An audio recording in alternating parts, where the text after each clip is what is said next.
Here we are, guys, in part 10 of this story. The Yondaime Hokage unknowingly makes a change during the sealing, the consequences of which are unimaginable for both Naruto and Konoha. What do these consequences mean for Naruto? Please remember to like, subscribe, and share with your friends. Now, let's begin. I am sorry. I have something to take care of. Things are not what they seem to be. Know that I love you, and I have taken upon myself this duty to shield you from hurt. I might be gone for a while. Please forgive me for this seemingly cruel departure. Naruto stared listlessly at the piece of paper that bore his wife's handwriting. He could hardly believe that Mito had simply departed without a word to him. 3 years he had wandered the nations to be strong enough to heal her. 3 years he had trained like never before, reaching intensities in effort that Jiraiya often christened as suicidal. What did she tell you, Tsunade? He asked softly, looking up at his granddaughter who was looking despondently outside the window. She told me to take care of you. That she had something to do that only she could do, replied the golden-haired Hokage in a voice that shook ever so slightly. She left Konoha just 2 days after you did. You know how hard she is to track, Uchiha are in short supply, and the other censors could not do much. She hid herself with few Uinjutsu. You know she will be out of Konoha by this time. Naruto stopped himself from crushing the paper. He knew Mito as well as he had known himself. She always was fiercely independent, ridiculously so, but far from foolish. I believe she is not after the Akatsuki at all, Tsunade, he said with a humorless chuckle. She is much like Tobirama was in that regard, shrewd and canny while attacking enemies. She would have undoubtedly sought my help if she had gone after pain. Whatever it is, she must be reasonably confident of accomplishing it, he said with a troubled look, getting up and donning his white cloak that supposedly made him look like a clone of the Yondaime. Naruto? Said Tsunade suddenly as he walked towards the door. He paused, turning to look at her inquisitively. Reconciling the images of the little girl he had bounced on his knees as Hashirama, and the full-bodied cynical woman who he saw as Naruto was at best confusing to him. But there was no help for it. Tsunade was who she was, and he would gain very little in confounding himself too much. Yes, Tsunade? You have been invited to the barbecue restaurant on Main Street by the rookies of your batch, to celebrate your return and the successful rescue of our Anbu. I would recommend that you go, she told him gently. Since your awakening, you have had very little rest. Will you? Perhaps it is for the best, agreed Naruto resignedly. Already the euphoria of defeating Orochimaru was fading away, being replaced by anxiety for his wife. He knew better than anyone else that Mito could take care of herself despite that freak lapse 3 years ago. He was going to respect her wishes and let her accomplish this task which obviously meant so much to her. But he was not entirely foolish. Makuten, Moku Bunshin no Jutsu, he said weaving a hand sign. 8 wood clones were born out of him, streaking outside the Hokage's office in 8 different directions. They have a chance of finding and tracking her. I cannot sit doing nothing. I want to be ready if she needs help, admitted Naruto sadly. Tsunade nodded to him looking like she expected nothing else. Before she opened her mouth to reply, Naruto had disappeared with a leaf sunshine. He appeared with a swirl of leaves near the barbecue restaurant Choji adored so much, feeling the ebb and swirl of a mostly content humanity around him. Citizens he did not even know bowed happily to him, glancing appreciatively at his long white cloak and the double trident symbol of the Senju clan upon its back. Nodding politely to each villager and shinobi, he made his way across the sea of citizens. As he pushed the door open, his eyes fell upon the large table that dominated almost the entire hall. Seated around it was the so-called Rookie 9 of his batch, along with a few other familiars. He smiled fully, unable to contain the sense of joy rising within him as the entire posse rose as one, cheering wildly as they caught sight of him. Shikamaru and Sasuke were applauding quietly, and Sakura's excitement was all too evident as he immersed himself in the joyful atmosphere permeating the restaurant. Uzuki Uegao did not escape his notice as she sat demurely beside Sasuke, looking at him with a sublime gratitude. Thank you, he grinned as Rock Lee ushered him enthusiastically to a seat between Sasuke and Sakura. Perhaps for a few hours he could lay aside the cares and troubles of his 2 lives, and just be with the people he cared about. If only Mito were here. Then it would be complete, he thought with an aching heart as the clamor caused by his arrival subsided. Shunting aside his anxiety and fears with difficulty, he took in the sight his former classmates. So you have become Jounin, he said to Neji, who nodded with a faint smile. Naruto had minimal interaction with the Hyuga previously, but he had heard the rumors. Apparently Neji was to the Hyuga what Itachi had been for the Uchiha genius of the highest level. Then he noticed the attire of Yuigao, and the underlying tone of sadness in her emotions. She is mourning for her lost teammates, Kurama reminded him. Sorrow stabbed through him for the horrors the young woman had probably undergone, the least of which were the loss of her Anbu teammates. All eyes turned to him as he walked to the blue-haired Anbu, holding her gaze with his own. The floor beneath him buckled and cracked as he extended his hand, stalks of several beautiful flowers blooming as everyone in the restaurant watched silently. "For the ones you lost," he said quietly, handing her the bouquet of varicolored flowers. She accepted his gift with a grateful incline of her head, and he saw her eyes shine with tears for the smallest instant before she gained control. A measure of solemnity stole through the group at the poignant scene, but the ever-ebullient Rock Lee jumped onto the table and yelled, pumping his fist high into the air. "Youth!" Naruto and the rest of Team 7 watched as Lee's unwarranted interruption sent Kuji's meal flying, sending the stout boy into a rage. "This is fun," he said with anticipation as he saw their proper little meeting turn into a general brawl as Choji tried to avenge the loss of his meal. "Is it always like this?" "Pretty much," said Sasuke with a grimace. The brawl had devolved into a fierce food fight and cups of ramen and barbecue went flying everywhere in the restaurant. "So much for a quiet meal with friends. I am never going to eat with that fatso again," he said disgustedly. The restaurant went so silent that Naruto could actually hear everyone's heartbeat. "Sasuke-kun," said Sakura with a dawning horror. Sasuke glanced from her to Choji who was bristling with anger. "Oh, crap," he muttered as the Akimichi slowly began to stalk towards him. The next moment a splatter sound was heard, and Naruto sniggered as he saw Choji's soup emptied on Sasuke's face. Said grin was wiped out as he felt Shikamaru's shadow hands empty a huge platter of rice on his head. He glanced at Sasuke, who glanced back at him. They nodded decisively to each other and turned back to the now apprehensive food fighters.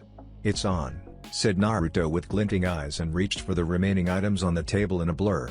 "This really is fun. I must get together with these kids on a regular basis, they certainly know how to enjoy life," he thought happily as he and Sasuke spilled a jar of juice each on Sakura and Yuigao respectively. The whole thing devolved into general chaos and pandemonium from then on. "Would you please stop doing that?" said Tsunade as she leaned back on her chair, in response to Jiraiya ogling her impressive breasts. "It's already old, Jiraiya. I can even give you an eyeful if you want right now," she said in a tired manner as her hands reached towards her strained top. Jiraiya's lecherous behavior disappeared immediately at this alarming departure from their routine, and he caught Tsunade's hand firmly as it traveled upwards. "What is wrong?" he asked seriously. "You have never, ever voluntarily exposed yourself to me. What happened?" he asked. He was shocked rudely for the second time as Tsunade laid her head on his chest, and hugged him tightly. "Tsunade, I am freaking out here," he said weakly as he enfolded her in his embrace. Not that he did not enjoy her soft breasts pushed up against his chest in this manner, but this unnatural deviation from practiced routing was alarming him greatly. "It's bad, Jiraiya," she said softly and he felt her tears wet his front. "It's very bad. I read Obayazan's letter, the one I was supposed to read after I spoke to Oji-san. I have no idea what to do now. There is too much at stake." Jiraiya interrupted her by gently pushing her away, and picked up the letter lying open at the table. His face grew pale with shock as he scanned its contents, the elegant calligraphy of Mito-sama filling the entire page. He turned blankly to Tsunade, who was shedding silent tears. His grief was no less than what she was feeling. He turned back to the letter and read once more to make sure it was not some illusion or his mind playing tricks on him. "Jiraiya and Tsunade. I am not leaving in such a hurry for no reason. During my captivity, I was constrained by an Uzumaki blood contract seal. In my youth in Rizoshiogakure it was used primarily for disabling criminals, and it was used by the aristocratic class only. I was the daughter of the Uzukage after all. I should know. I am sure you have already drawn conclusions. The only remaining Uzumaki we know of is Kushina, and her father was the head of one of our primary sealing clans.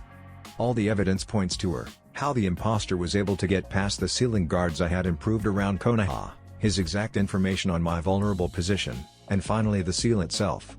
It was created by someone trained by the Uzumaki themselves in Fuun Jutsu, and she is the only one I know of who fits these criteria. Kushina is a possible and likely traitor. If the one I consider husband comes to know of this, it might tear him apart. I know him, and I know him very well. The choice of whether or not to kill Kushina will drive him insane. The pulls of Hashirama's will to protect the village no matter the cost will work against the pull of Naruto's love for his mother. It might extinguish his will of fire, and I will die before I see that happen. Hashirama was reborn as Naruto for a reason, and I am certain that reason does not include falling into depths of despair. So it falls to us. It falls to us three to deal with Kushina quietly and efficiently, and without Naruto ever knowing of my suspicions. If he does, it might drive Konoha itself apart in terrible ways. You must lie to him. Remember that he can sense your feelings. Better yet, send him far away from Konoha and Kiri so that he cannot ever suspect what is being hidden from him. I will deal with Kushina myself, and I will not hesitate to ask for help if necessary.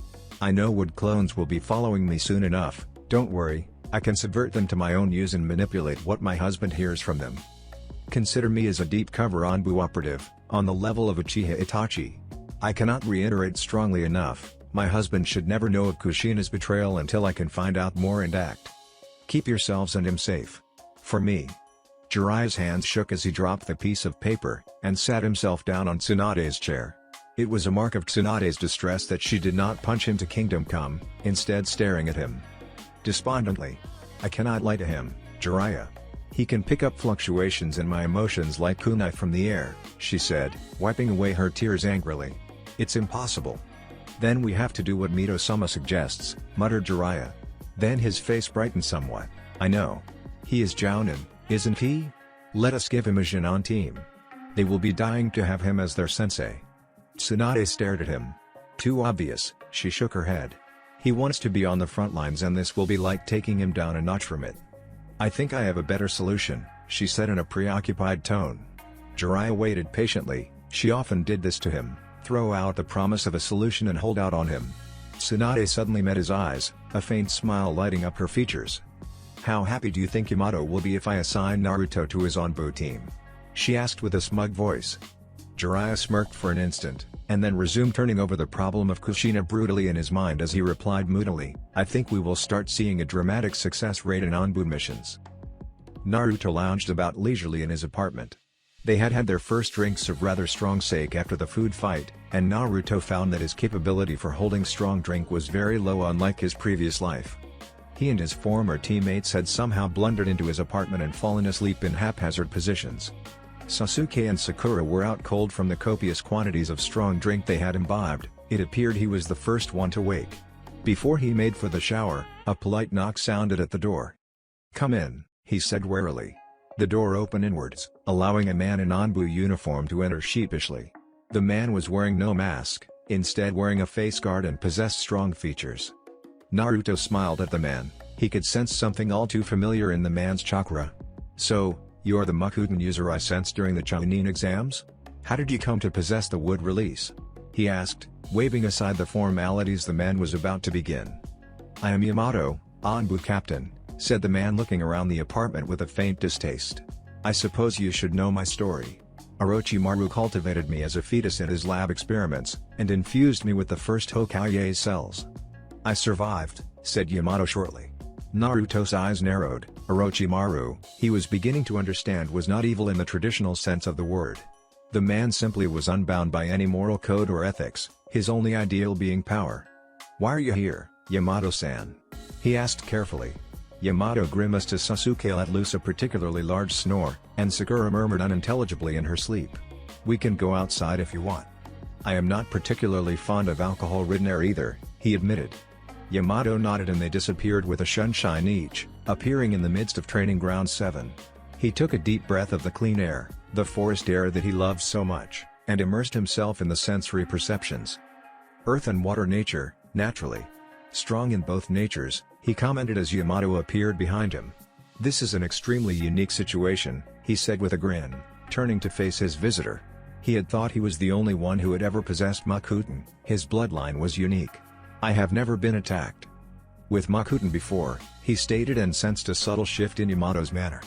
Me too, he replied stoically, but with strong amusement underlying his words. Naruto felt the presence of several other seasoned shinobi who he assumed was in Yamato's team. The effects of his hangover began to subside steadily, and the soothing calmness of his chakra washed over him like rejuvenating cold water. This opportunity was too good to pass up. Show me what you can do, Yamato, he invited. The Yonbu captain tilted his head, and disappeared with a burst of speed. The ground shook slightly as Naruto parried the man's kick just before it smashed into his face. Yamato's hands flickered towards his vital points in a series of potentially incapacitating jabs, and he batted them all aside gracefully.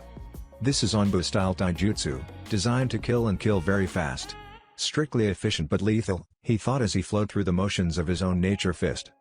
A bastardized version of the Juken just like mine, he thought wryly as he gracefully pushed away Yamato's knife-handed slash with an open palm. He bowed his head, feeling the air being split by Yamato's kick as it passed over him. He spun, delivering a roundhouse kick that struck the Onbu captain right on the face guard and throwing him away a few yards. Wood clone, huh? He thought appreciatively as the clone showed its true nature. He sensed water chakra being molded behind him. Suten, Suryudan no Jutsu, shouted Yamato, and Naruto felt the Onbu captain draw water from deep within the earth. The water dragon roared high into the air, and came down upon him like wrath itself. Sunshine no Jutsu, he said with a half-ram seal formed, disappearing as the dragon devastated the ground he stood upon. He grinned as the water dragon circled around, rushing towards him with alarming speed. He laid a hand upon the ground, finding Yamato's connection to the groundwater that lay deep within. Just as the dragon was about to fall upon him, he shattered the connection. "What the?" whispered Yamato, reeling as if struck heavily. His jutsu simply disappeared, losing coherency immediately. "What the hell was that?" he demanded angrily, and Naruto dusted his hands busily. "Suten, Hanryu," said Yamato again, and Naruto watched as a howling vortex of water took shape between them, rushing towards him with a sinister whistling sound. "Doten, Doryu Taiga," he said coolly, watching the water vortex being absorbed by the swamp that materialized beneath it. "Now it begins," he thought with anticipation as he sensed Yamato's earth and water chakras combining in a familiar pattern. Yamato slammed his palms together to form the serpent seal, and suddenly several bars of wood rose around him in a rectangle and combined to encase him in a large prison of wood. He was thoroughly intrigued at this new technique. Not too bad, really. He laid a hand upon the wood, feeling its structure and potency. He at best inherited a fraction of my ability with Makuten, he realized, less than satisfied with the prison encasing him. It looked impressive, certainly, and it was impressive to a layman, so to speak. He doubted if it could hold even Kisame. If there was anything he knew to the depth and core, it was wood release. "Kai," he said calmly, finding the weak points of the wood and forcing the prison apart at those specific points. The results were, to put it mildly, spectacular. The wood prison exploded outwards in a hail of wood pieces, revealing a flabbergasted Yamato. "Do not put the prison together so symmetrically. It is far too easy to break it if you can visualize the structure with that much clarity," he advised the Onbu captain. Yamato said nothing, only shooting him a stupefied glare. Naruto held up the ram seal. "This is how you do it, Yamato-san. Makuten, Daisho Kimashu," he said, and large branches of wood sprouted around Yamato, blending together in fantastic shapes to finally encase the man in a dome-like structure of wood. "This is pretty unfair to him, you know? It is as futile as countering my Baijo Dama with Rasengan, put in the QB." Naruto shook his head. He had to know how good this person was with the wood release. He could feel Yamato's chakra surging and spiking as the Onbu tried to break out of his prison. "It's not that easy," he called out as Yamato's efforts doubled. "It requires skill as well, skill you probably don't have yet. Do you give up?" Suddenly the chakra surges within the dome disappeared, and Naruto cocked his head as he felt Yamato sealing chakra in ways that was almost as familiar to him as breathing. Before he could react, his dome exploded into smithereens as hundreds of branches of wood rushed towards him, multiplying and growing by the second. Strange feelings rushed through Naruto as the deluge of trees rushed towards him. He could not help but admire the scene this technique made. "So this is how it feels to be on the other end of the deep forest emergence," he mused. He could feel Yamato straining terribly. The man was obviously at his limit with the use of this technique. As the deep forest rushed towards him, he too answered with the same technique. Makuten, Jukai Kuten. Massive trees were birthed in front of him, each tree far larger than the ones Yamato had created. Naruto watched as the two onrushing forests met each other with a deafening sound, trying to force their way through each other. He growled with the effort, feeling Yamato manipulate his trees with surprising skill. But wood release was his just as surely as the Rinnegan belonged to the Six Paths Sage.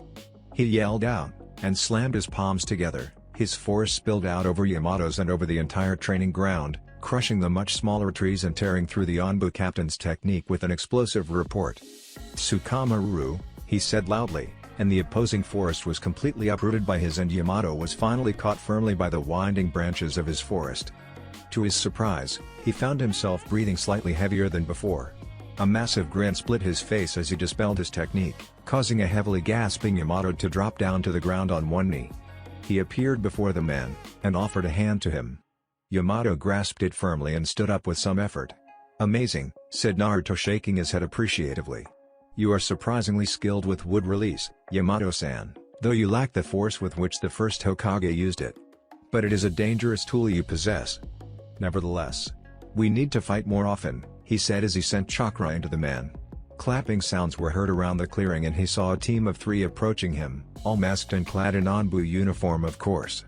"Sasuke, Kakashi, Uegao," he greeted, grinning at the exasperation he felt from them. The 3 took off their masks at his greeting, and Yamato thanked him and withdrew his hand. "Good fight, yes?" "Yes," said Sasuke dryly. "You didn't raise Konoha to the ground, that's a good thing. And do you know that we wear masks for a reason? You can't go around identifying Onbu by name." "Catch," said Uegao, and tossed him a bird mask. "Huh? I'm not Onbu, if you remember," he said, examining the seals upon the mask curiously. Yamato shook his head. "You are, from this moment onwards," he said, and Naruto looked up attentively. "Hokage-sama's orders. Our team consists of yourself, I, Kakashi, Sasuke, and Uegao. We are to take an S-rank mission of high sensitivity in Sunagakuer. 2 of the 4th Kazekage's children have been abducted," said the Onbu in a hard voice. "As you have obviously guessed, it is a ploy by Akatsuki to draw out the Ichibi Jinchuriki Gaara." "And has it worked?" he asked, looking around at the pensive team. Kakashi nodded sadly. "The latest intel from Jiraiya-sama's network suggests that it has. We are to join with a 4-man cell from Kumagakure near the borders of Fire Country. Raikage is sending his own sensor type to aid in the mission. You are our strongest sensor type, and my ninja hounds are adept at tracking. Gaara was met by Akatsuki at Sunagakure's borders yesterday," continued Uegao. 2 unidentified Akatsuki captured him as he made a frantic bid to rescue his siblings. "Hokage-sama would not ordinarily disturb you for this sort of mission, but there is a chance that the leader of Akatsuki might be present at the sealing of the Ichibi. Or perhaps Uchiha Itachi. Or even worse, both." "Say no more," said Naruto calmly. His blood began to race, he was itching for a chance to fight Pain, and he was going to go even if there were the slightest chance of Pain being present. "When do we leave?" he asked.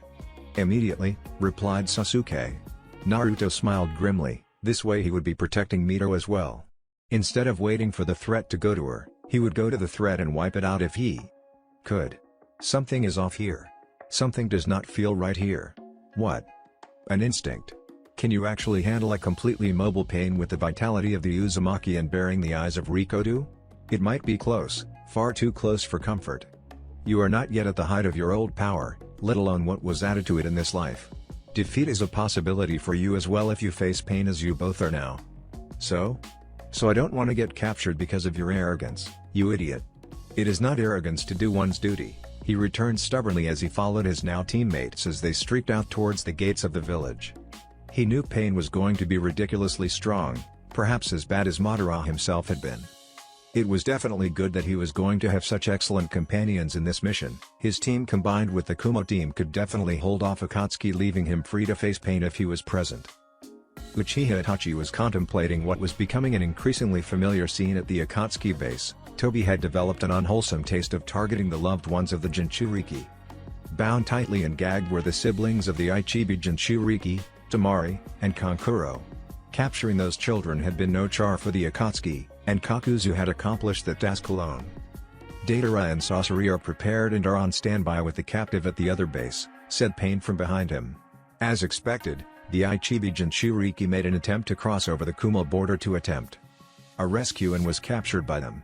But an unforeseen and extremely irritating complication has arisen, stated the Akatsuki leader balefully, and Itachi saw the man's chakra surge in response to his rage. Yes, concurred Tobi as he materialized next to Itachi. Somehow Uzumaki Naruto has gotten wind of what we are up to. Our little bait at Kiri was useless, then. Itachi quietly observed the masked imposter. He and Pain had been talking about some bait they had set up at Kiri for Naruto. He knew not to ask of it, though, it was bait for him as well. He knew that if Naruto suddenly knew of this so-called bait at Kiri, then Toby would have reason to suspect him concretely. Games within games was the order of the day at Akatsuki. And what of Orochimaru? He asked coolly. Otogakure was nothing but a front, something for Konoha to chew on as we implemented our real plans. Their chew toy is taken away now, we might have to face them head on. It might complicate matters. Orochimaru is resurrecting his little village even as we speak, but around a different base this time, responded Pain. But he is of peripheral importance now. We should decide how to deal with Uzumaki Naruto. I have received intel that he will be joining up with a Kumo team consisting of the Jounin Shi, Garou and the two remaining Cloud Jinchuriki, Kirabai, and Yugito. Combine them with the Konoha team consisting of your brother, Uzumaki, Hatake Kakashi, and a couple other Anbu, we can safely say Deidara and Sasori do not stand a chance. We must begin the sealing immediately. Send word to all the Akatsuki to arrive at the other base in projection form. It will be a race against time given what Konoha and Kumo are throwing at us, we might have to resort to that technique. I will not allow the Ichibi to be taken from us, not now, said Toby decisively and spiraled out of the hall, taking the two Sand siblings with him. Shukaku was always monumentally stupid and frankly a little insane, commented Kurama as Naruto and his team streaked towards the border in a blur. Why he allowed his Jinchuriki to run wild even at the threat of capture and sealing is beyond me. You humans are far too unstable as evidenced by Shukaku's Jinchuriki in this instance, and you have the audacity to call us unstable. Yes, yes. You have given me hundreds of examples of how Baiju are far superior to humans. And I have agreed every single time, if you remember. But what I really want to know is why they want the Baijuo. I mean, it is obvious they want it for power, but all power has a purpose. So this must have a purpose as well. Who knows? Commented Kurama idly. I mean, Pain is essential to this because only he can summon the vessel powerful enough to contain all 9 of us at once. The Ghetto statue. We have been over this line of reasoning several times already, and every conclusion I draw has me worried. This is all your fault. You should never have bothered with capturing us all those years ago. Just because you can do something does not mean you should do it. Now here you are, blundering around to fix the consequences of mistakes a century past.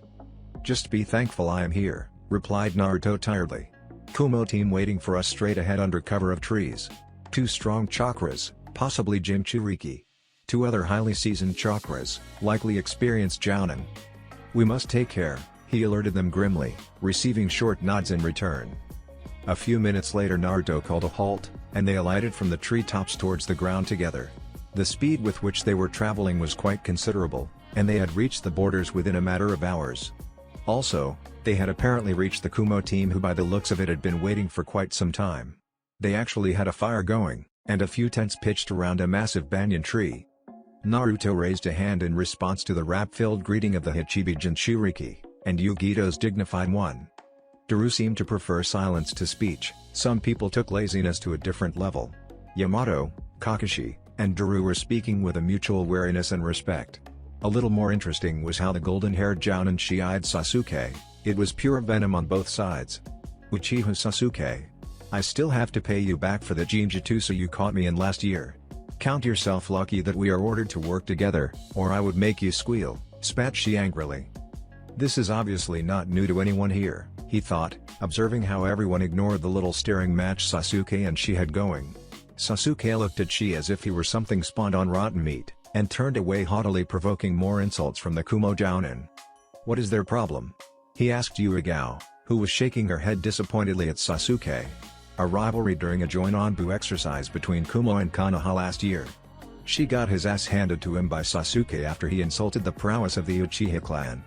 I have to go and make sure she does not get fried by Sasuke, she said exasperatedly and disappeared after the rivals. Naruto sighed. I should have known, he thought. Uchiha were very touchy about their clan and honor, like crazy samurai sometimes. B-san, Yugito-san, nice to see you both again, he greeted, turning to his fellow Jinchuriki who were observing him quietly. He liked both of them, their emotions were simple and pure despite the discontent of their Baijuo. Naruto-san, said Yugito with a slight bow, ignoring B's enthusiastic yells of unintelligible rap. Rikage-sama sends his greetings and thanks. We did not want to involve you in what is clearly our affair. But facts have to be faced. None of us are equal to the one who leads Akatsuki, or the Uchiha Ninetachi. We acknowledge yourself to be in your debt once more. Naruto shot a glance at Yamato and Kakashi, who were deep in discussion with their counterparts. Right now, he had no intention of burying himself in tactical plans. All he wanted was for someone to point him to Pain, whom he would proceed to destroy with pleasure. "Don't be so formal, Yugito-san," he said dismissively. "Gaara is a Jinchuriki just like me, and I am responsible for him being placed at Kumo. He does not deserve the torment of extraction. I would help him even if we were enemies." "Nino is cool but really a fool. How can you help that poor little whelp?" queried B curiously. "I think he will be dead by now," agreed Yugito as they all seated themselves on a log next to the tents. "Perhaps so. But if he is dead, we will avenge him and rescue his siblings if they are alive, but I do not think he is dead yet. I have a certain feeling when it comes to the Baijuo," he replied quietly. "I would know if Ichibi is sealed away from the world. And I admire your courage, Yugito-san," he said, looking steadily at her. "You are next on Akatsuki's hit list. What was the Raikage thinking in sending you, anyway?" "It is a gesture of trust and gratitude," she replied softly. "He trusts in your ability to keep me safe, and knows that I would be a far more help against Akatsuki than some Jounin or Black Ops. That, and I failed Gaara. He was supposed to be training under my supervision but he gave me the slip somehow. That makes it my responsibility as well." "The Raikage is a pretty good guy once you get past his wild side," said Naruto dryly. B chuckled with Yugito at that, and Naruto heard clashes of swords meeting somewhere in the distance. One sensing told him it was Sasuke fighting rather enthusiastically with Shi, and he looked concernedly at Yugito. "Will they?" "Oh yes," she smiled. "They will settle down soon enough. Shi is a level-headed fellow, but for some reason Sasuke irritates him to no end." "B and I know, by the way," she said, turning seriously to him. "About who you really are, I mean. Niibai and Hachibi have reached a consensus on that by the way. It took us quite some time to accept it, but now it makes sense."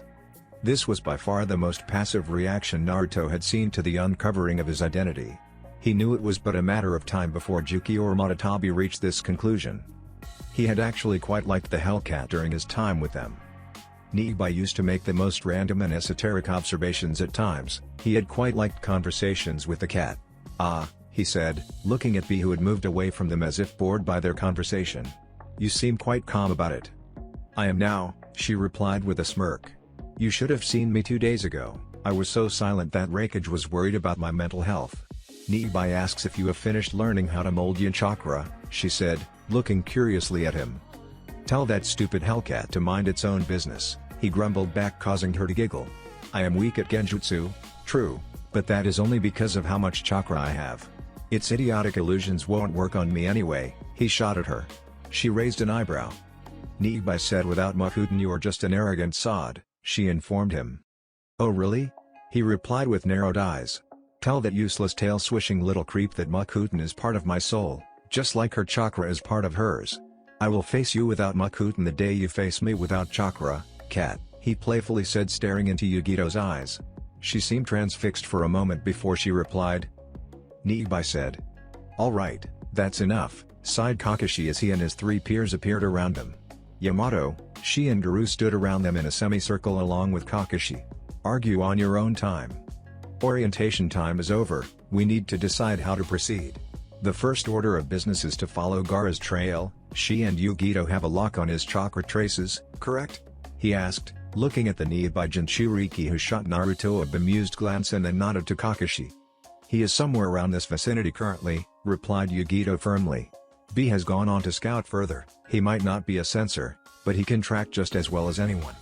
"Good," said Kakashi. "Yamato, please send out a clone to help B-san in his scouting," he directed, and Naruto smirked as Yamato created a wood clone. There were several differences in how they both used Makuten. His version seemed purer somehow, but that stood to reason. He knew it was not Yamato's fault, but he could not help feeling disdainful of the several shinobi who had tried to steal his strength. As if they could actually do that, he thought to himself. Kakashi has trouble with Sharingan because it is not his. Similarly, Yamato's Makuten is but a very pale imitation of my true strength. Not to mention Danzo, Orochimaru, Kabuto, idiots, all of them to think they could simply gain Makuten with a few experiments, he snorted. Sasuke stopped fooling around, he commented, feeling the spikes in chakra come from that direction. He should join us soon enough with his sensei and the other one. Yamato nodded to him. Naruto-san, we were discussing another thing you must know about Akatsuki.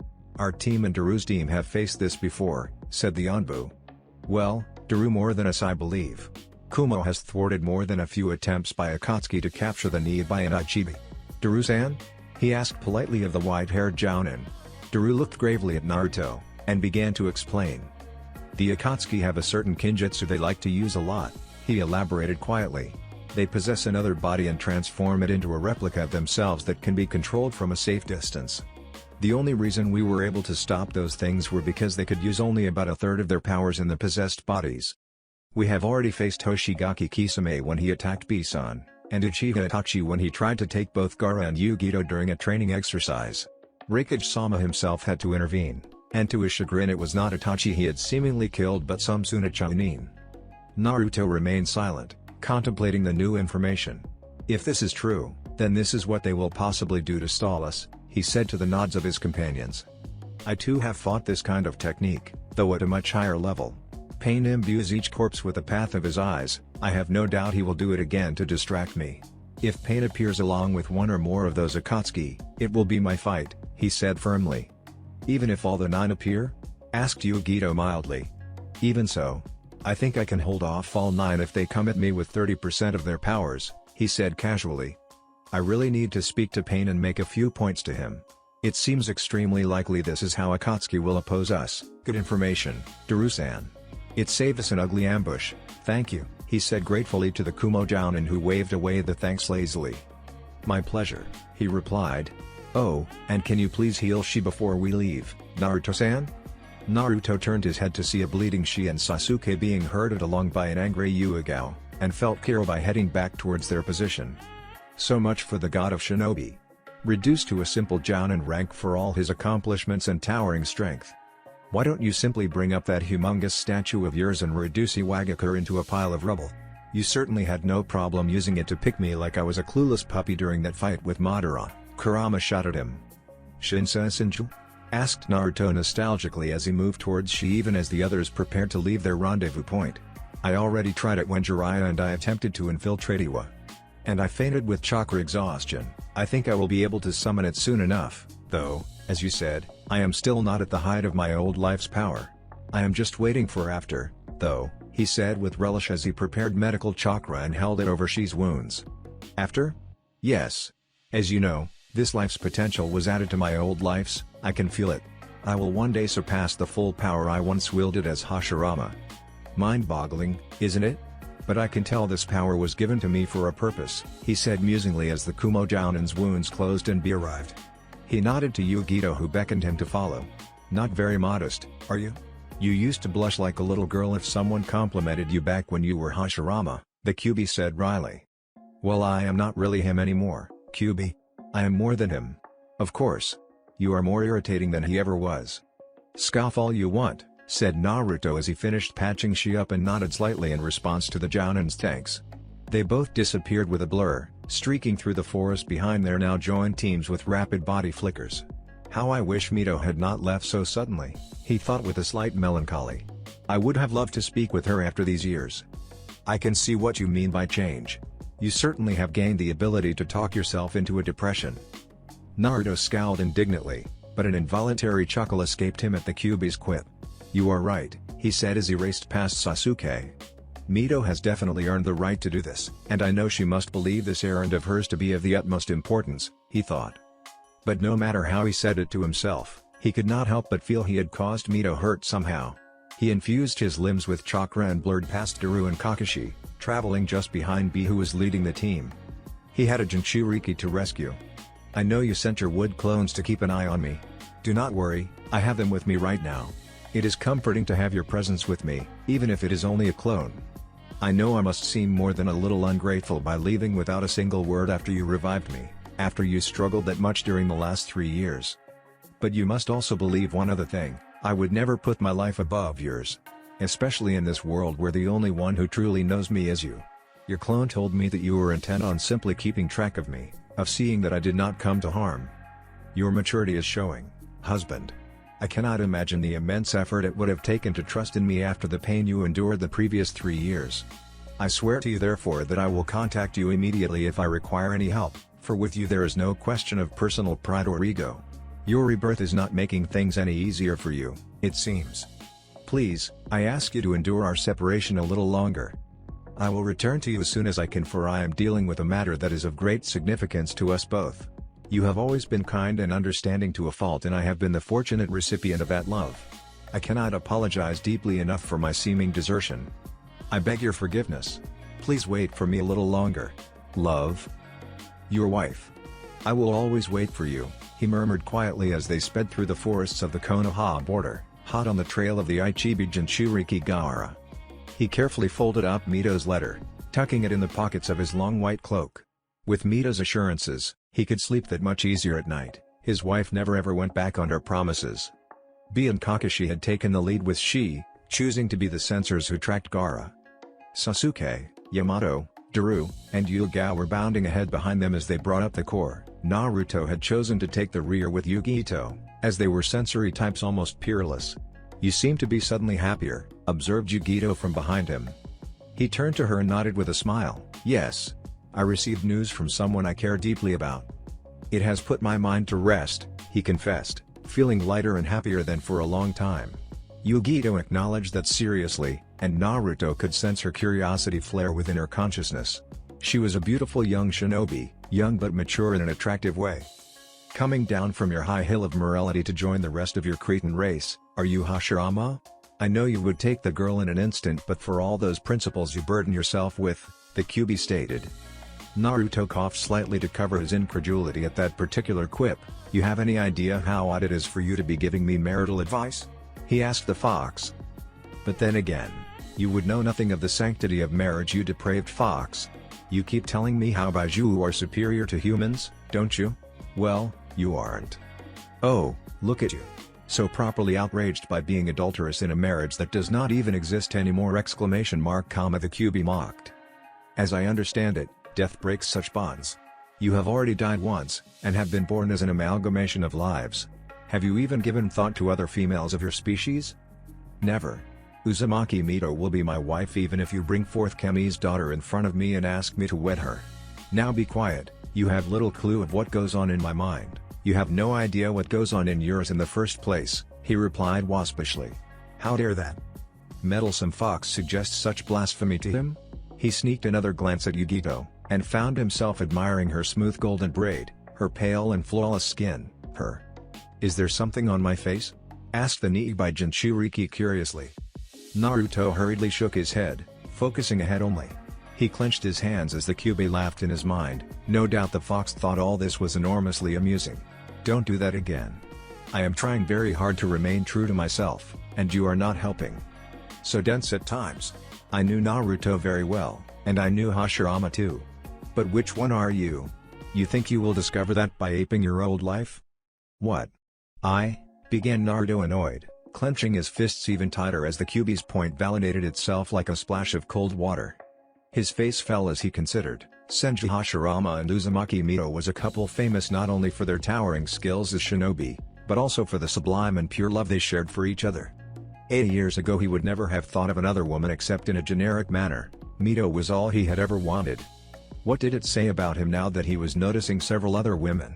It was a fear that had been plaguing him for 3 years now. He knew the onset of adolescence would confuse him, but this he had not been prepared for.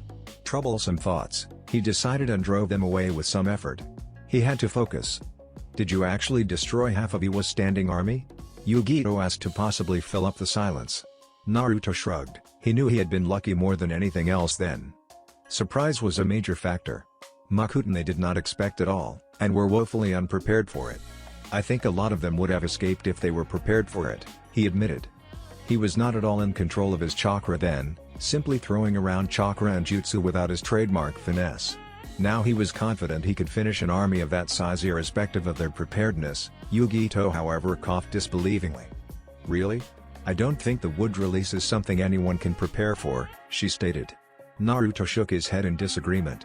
You can prepare for and counter anything if you are careful enough, he stated with firm conviction. Then his eyes widened as did hers.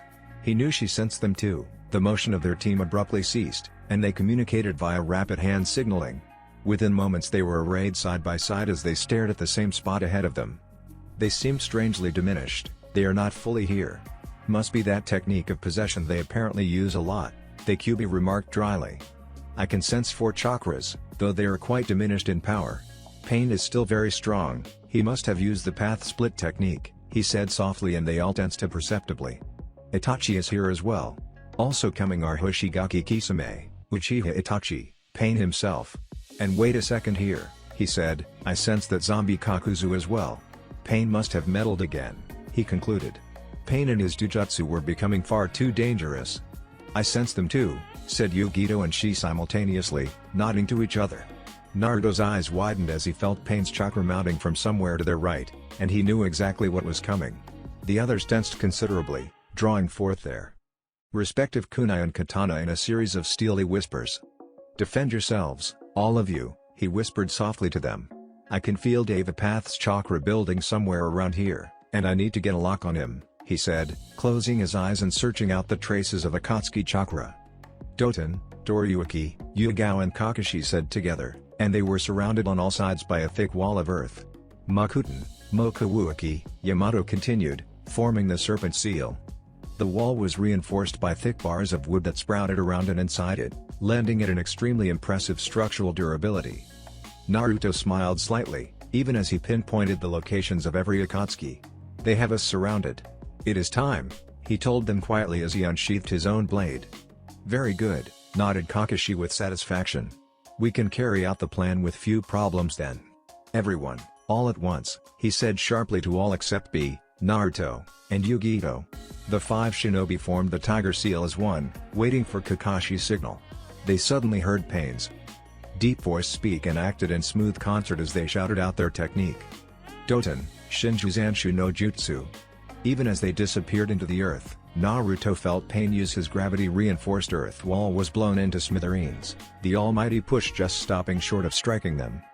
Pieces of the wall were hurled far into the forested landscape, revealing 6 Akatsuki ninja surrounding them with grim expressions. Naruto felt Yugito and B's focus sharpen considerably, feeling them whip their chakras into alert. He felt Niibai and Hichibi awaken into readiness, their humongous chakras flaring to life around their Jinchuriki.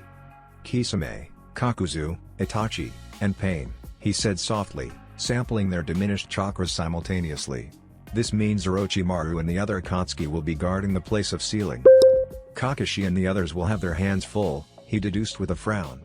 Pain's chakra seemed to be strong, apparently he had poured more than half his chakra into this path. Itachi's chakra seemed to be down to about 1/3 of his original capacity, but the eternal Mangekyo was what made him so terribly dangerous. Itachi and Pain are my opponents, he told his fellow Jinchuriki quietly.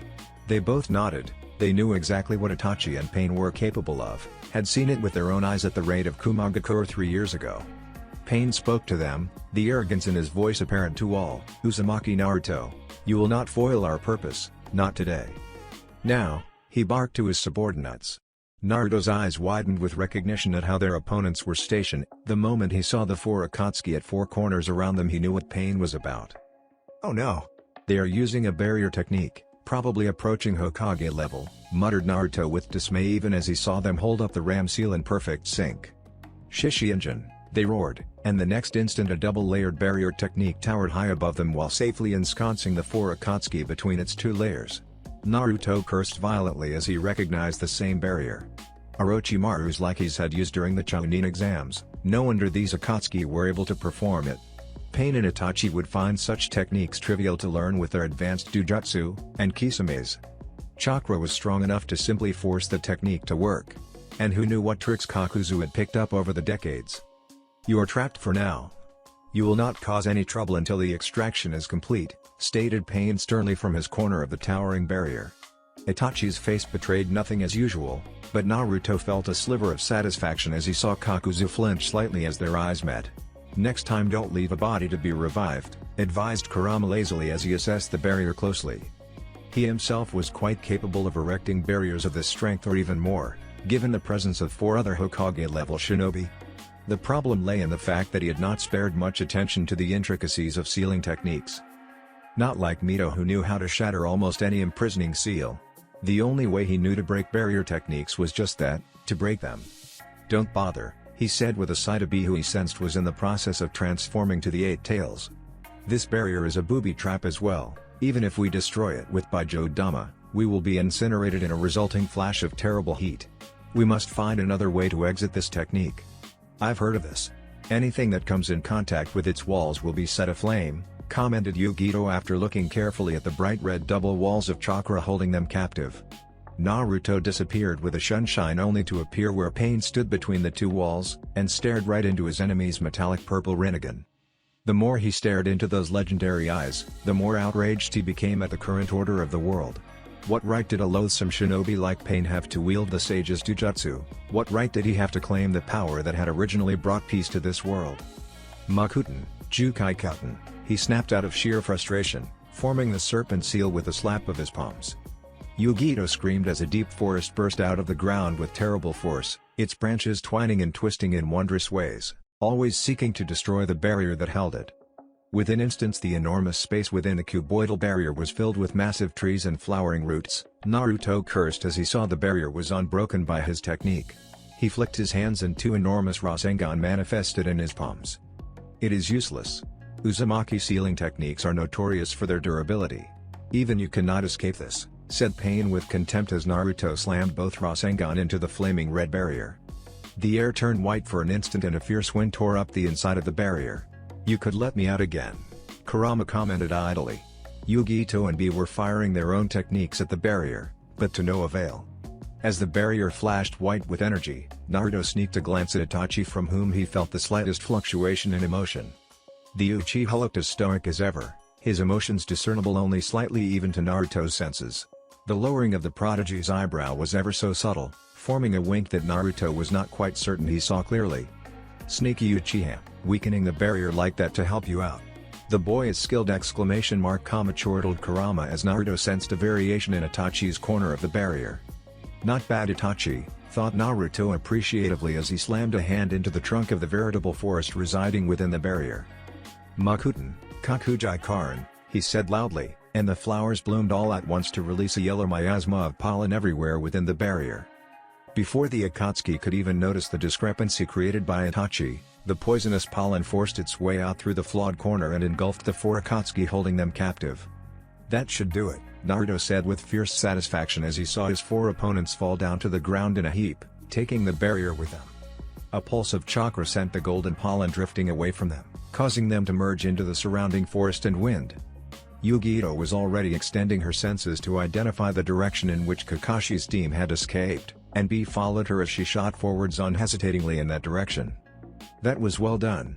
You took them out really neatly," Yugito praised him, but her emotions told Naruto she suspected what had actually happened. But it could not be helped.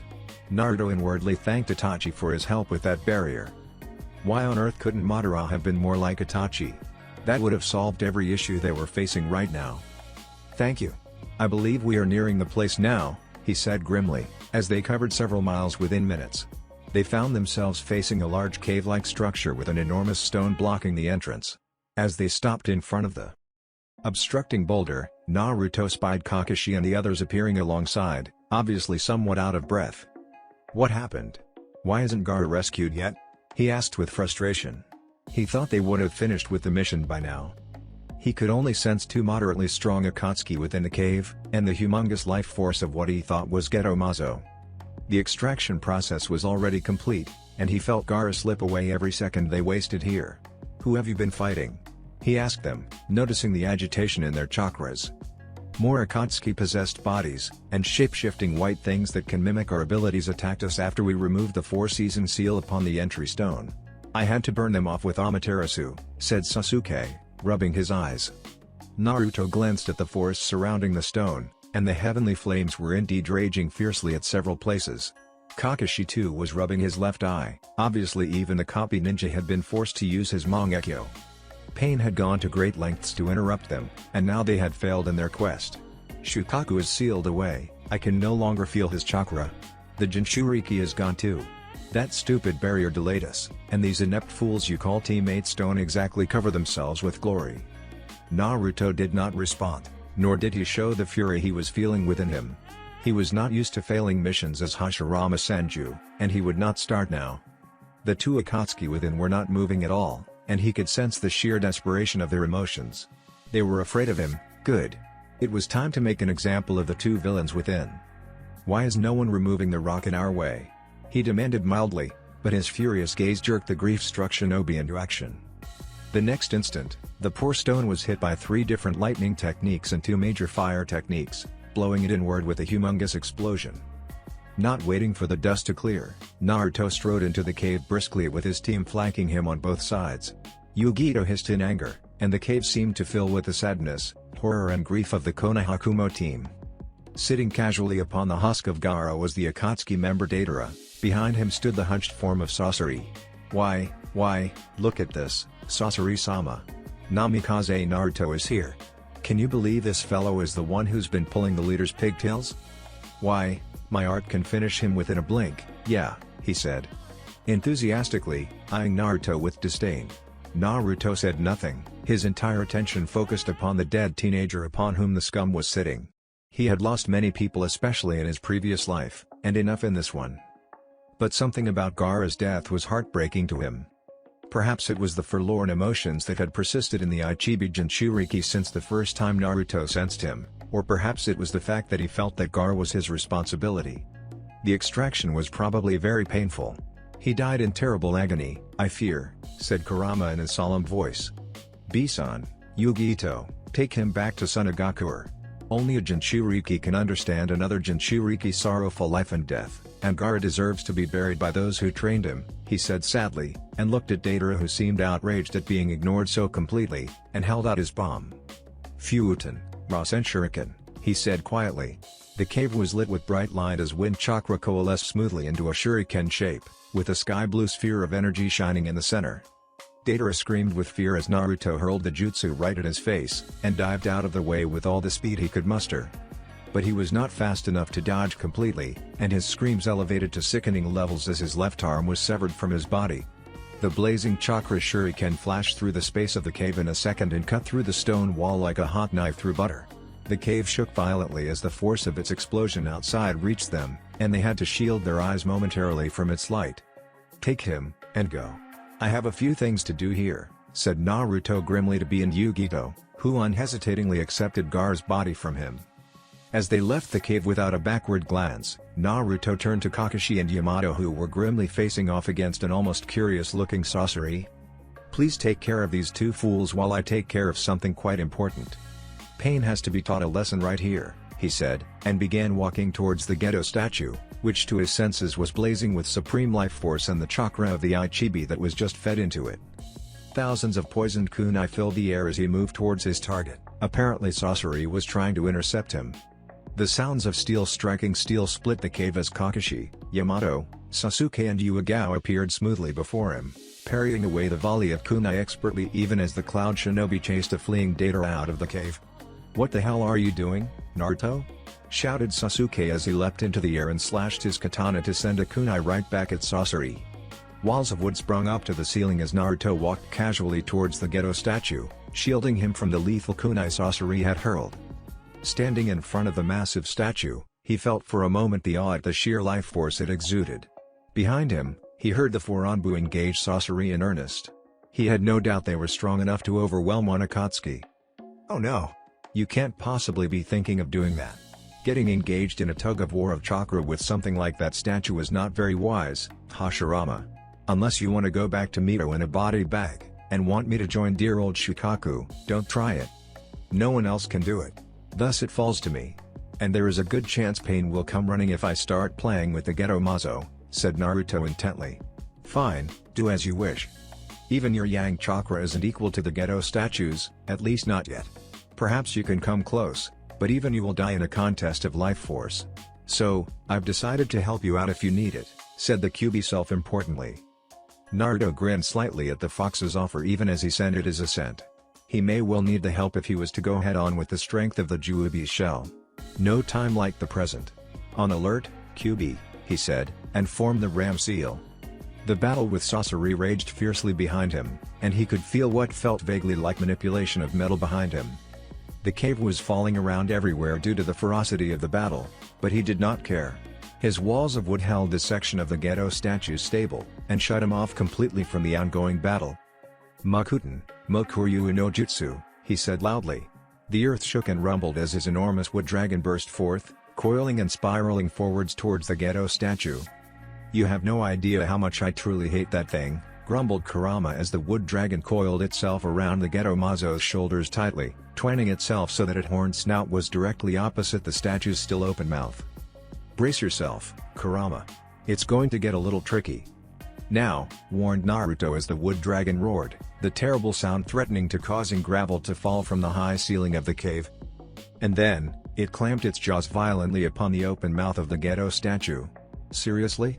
You made the dragon kiss the statue?" sniggered Kurama. Naruto ignored the annoying fox, suppressing his own amusement at the situation even as he released his chakra. A small misstep here would guarantee his death, and the Kyuubi in the hands of his enemy.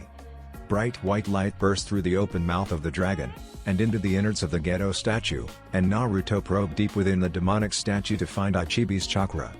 Kurama wordlessly joined him in his quest, and he felt the enormous awareness of the Baijuu surge through him into the wood dragon itself. The wood dragon shone red as the Kyuubi's chakra mingled with his, and shot into the ghetto Mazo. "Disengage the dragon. I have hooks into Shukaku's chakra.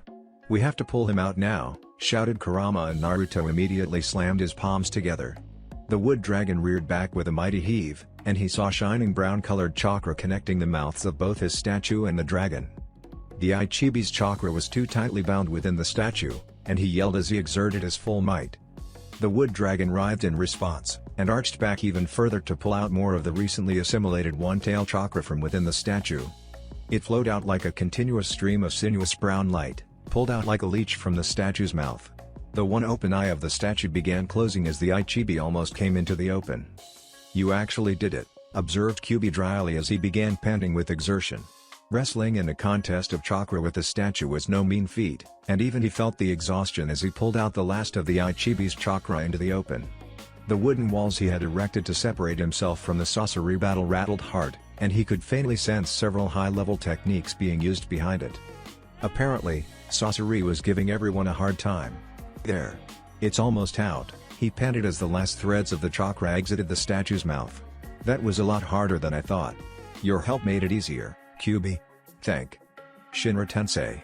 He had the warning of only a fraction of an instant as pain appeared at the right end of the chamber and unleashed his gravity technique.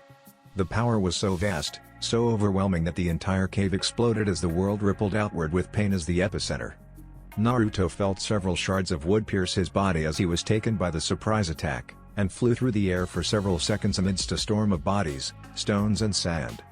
He dimly saw his wood dragon literally blasted high into the sky, and glimpsed pain redirecting the Ichibi's chakra carefully back into the maw of the ghetto statue. The chakra he had drawn out with such effort, all that was for nothing. All thought fled from his mind as he collided with the ground with terrible force, and felt his broken and bleeding body break even more. Consciousness was almost fleeing, but he somehow managed to hold on with the tolerance of a shinobi his stature possessed. He could sense the others, very much alive, but in need of medical attention. As the dust cleared, he saw them strewn at various points, with Kakashi and Yuigao groggily getting up. Sasuke and Yamato were out cold, presumably taking the brunt of the blast like he had. "Get up. I won't have the shinobi who conquered me groaning like a leopard just because he took a hit," ordered Kurama. "You're right," said Naruto, and stood with considerable agony. A surge of concentrated medical chakra caused the wooden stakes piercing him to fall out of his body with a clatter. His body glowed green as his wounds mended themselves, his bones setting back to shape and skin knitting itself to perfection. Within seconds, he was as good as new. He stared directly at the direction of the ghetto statue, and rage filled him. "Fuuten, Atsugai," he proclaimed, and a great gale of wind swept the obscuring curtain of dust away like a hand wiping away mist. Standing quite a distance away was Pain, his back to Naruto as he sealed the Ichibi chakra back into the statue. "He looks to be quite the opponent. This will be as bad as fighting Madara, thanks to the way you depleted your chakra in drawing out Shukaku," said Kurama warningly. Naruto acknowledged the point, sheer rage filling him as the Akatsuki leader turned to face him. "You conceal many secrets, Uzumaki Naruto. I did not expect you to be able to draw out a Baijuu once it is sealed within my ghetto Mazo. I did not think it was truly necessary to fight you until all the other Baijiu were gathered, but this ability of yours makes it paramount that you are neutralized," said Pain in that grave voice of his. "So this is the real you, Uzumaki Nagato," said Naruto grimly, as he walked towards the very healthy-looking Uzumaki man in front of him. Kakashi and Yuigao took Sasuke and Yamato away respectively, retreating away a safe distance as they sensed this was not a fight they wanted to be a part of. Naruto felt no hesitation in fighting an Uzumaki. Those alliances were as dust anyway. And Pain deserved to die by his hand. "We meet properly now, unlike when I was talking to Yahiko's corpse. Where's the third of your group Jiraiya told me about?" "Konan. I believe her name was," said Naruto coolly. He loathed having to use such base tactics, but he was a shinobi of Konoha before all else. It was his job to finish the enemies of the village by whatever means necessary. "She means nothing to me." "No one does," said Pain impassively. But Naruto had caught that telltale flicker in the Akatsuki leader's emotions, and he would play upon it. If he could break the opponent's composure even a little, the battle was in his advantage. "Really? Then what would you do if I sought her out, drained her of her chakra and left her broken body lying before the gates of Iwa?" he asked coldly, and now he let the rage within his heart flare. "Just like you did to Uzumaki Mito, who was actually your kin. What would you do then, Pain?" he demanded. The air was still as Pain met his eyes with the legendary Rinnegan, and Naruto could feel Pain's own anger like a hot miasma leaking into the air. "I never knew someone as vanilla as you could actually fight dirty," commented the Kyuubi dryly. "Watch out. He's going to do something drastic." The Kyuubi, it seemed, was quite right. Apparently Naruto had goaded Pain too effectively, and the Akatsuki leader slammed his right palm forcefully into the ground. "Kushios, Getomazo," Pain yelled out. Naruto watched with awe as the shell of Ten Tails clawed its way out of the earth in a tearing of rock and ground, its monstrous body blocking out the light as it stood on 2 feet. "I used to live in there," the Kyuubi observed, as Naruto smiled tightly at Pain's summons. The Akatsuki leader had totally lost reason. He must really hold this Konan precious if he responded to simple taunts like this. He was actually attacking Naruto with the container of the Ichibi. "I will get Ichibi back if I have the chance," he resolved, and felt the Kyuubi groan. "Tug of war again? How do you intend to incapacitate Pain and the statue long enough to perform your Kiss of the Dragon again?" demanded the Ninetales angrily. "Kiss of the Dragon, huh? Good name, Kurama. Well, I will do what I do best. Contain both of them with one of my most powerful bindings. It should hold Pain and the statue long enough for me to release Ichibi," said Naruto calmly as he concentrated upon nature chakra even as Pain established full control over the monstrosity he had summoned. Crimson arcs appeared upon his face, and the 2 concentric circles on the center of his brow as he entered Sage Mode. "I need Sage Mode to do both the extraction and confinement, especially with all the chakra I dissipated earlier," he said by way of explanation to Kurama. It was not often he was pushed to this point, but the technique he was going to perform needed it. It was the only thing he was sure could hold down the statue and Pain for any length of time at his current level of strength. "Die, Uzumaki Naruto!" shouted Pain as the Getomazo rushed towards him. The earth trembled as the behemoth brought down its enormous fist to smash Naruto to smithereens, and the air screamed in response. Naruto totally ignored the statue as he focused solely upon Pain while forming the seals. He had used this technique exactly twice, and both times were when he had been learning it. It was a pity he had to show it this soon. Just like Madara, he had a notion of using force proportionate to the situation. The Gate of the Great God was totally unnecessary to this situation if he had reached the same strength as his old self. He could have simply held down the statue with Jukai Kauten. Dismissing his meanderings, he uttered his technique even as the enormous fist of the demonic statue blocked out the light in its path to smash him. Senpu, Myujinmon. The Ghetto statue fell crashing to the ground in a huge explosion of dust, its neck immobilized completely by an enormous red torii gate that crashed down from the heavens.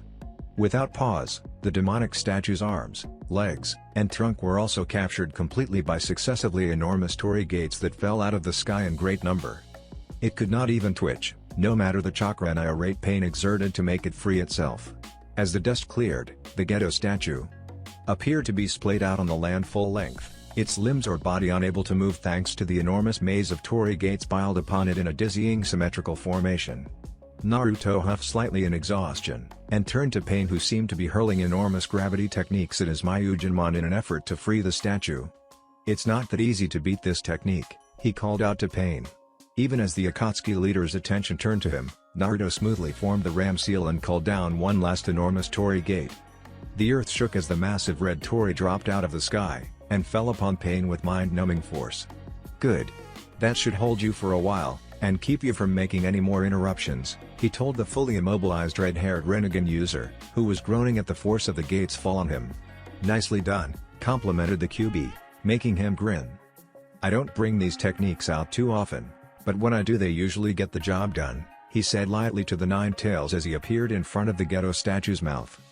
Mokuryuo, he called out once more, and the enormous wood dragon was born out of the earth and curled around the Torii, immobilizing the statue's neck. Once more the wood dragon arched, and clamped its jaws violently upon the Mazo's open mouth. This time his chakra was enhanced by Sage Mode, and the power was enough for him to wrench the still distinct Ichibi chakra from the statue's mouth. A faint silver sheen erupted around him as he exerted the full force of his legendary chakra, and in response the wood dragon lashed backwards, drawing out the Ichibi's chakra steadily as before. I will not spare you or your village for this, Pain called out emotionlessly, unable to move or make seals thanks to the crushing weight of the Torii imprisoning him. Leave the Ichibi's chakra, Uzumaki, and I will spare you retribution the likes of which you have not seen before. You have no idea what I can do if pushed, warned the Akatsuki leader as the wood dragon pulled out even more shining brown chakra from within the ghetto Mazo. Naruto didn't care for Pain's fact. If it weren't so urgent to pull out the Ichibi immediately, he would have finished Pain off by now. He blithely ignored the enormous blasts issuing continuously from the imprisoned Rinnegan wielder, the gravity techniques having no effect upon his Myujinmon. But he was not certain the gates would hold forever, not at his current level of strength.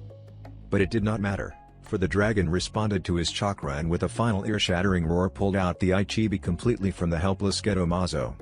Naruto grinned tiredly as the massive chakra of the Ichibi took form once more to become the giant one-tailed raccoon, Shukaku. He felt four presences behind him, and turned to face his Anbu teammates. Kakashi was giving him a thumbs up, and Sasuke was staring hard at the captured ghetto Mazo and the awe-inspiring Torii gates confining it. I think you have forgotten what the Ichibi can do, Naruto-san, pointed out Yamato diffidently, and Naruto turned with a curse to see a rage-filled Ichibi forming a Bijou-dama. I'll take care of this, he reassured them, and formed the serpent seal. Within moments the wood dragon was upon the crazed Ichibi, and had twined around it in increasingly convoluting patterns. The one-tailed beast roared as it fell to the ground at the onslaught of the wood dragon, struggling futilely even as its coils tightened. Turning its head to Naruto, it shrieked shrilly, its golden eyes filled with insanity and bloodlust. It's you. Why the hell can't you just remain? Shut him up, or he'll blabber secrets, Kurama snapped. Before the Ichibi could rat him out, another Torii fell out of the sky to crash with stunning force upon the beast's head, formed perfectly enough to shut the beast's mouth up firmly. It is done, he said firmly, feeling more than a little satisfaction at the work done. It was well worth the stupendous amounts of chakra he had expended, he thought, as he saw Pain, the ghetto Mazo, and even the Ichibi captured completely by his techniques.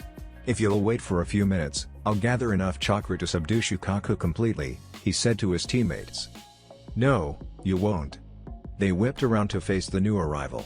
Standing in the midst of the captured Mazo, Bijou and Pain was an Akatsuki, his face obscured by an orange spiraling mask.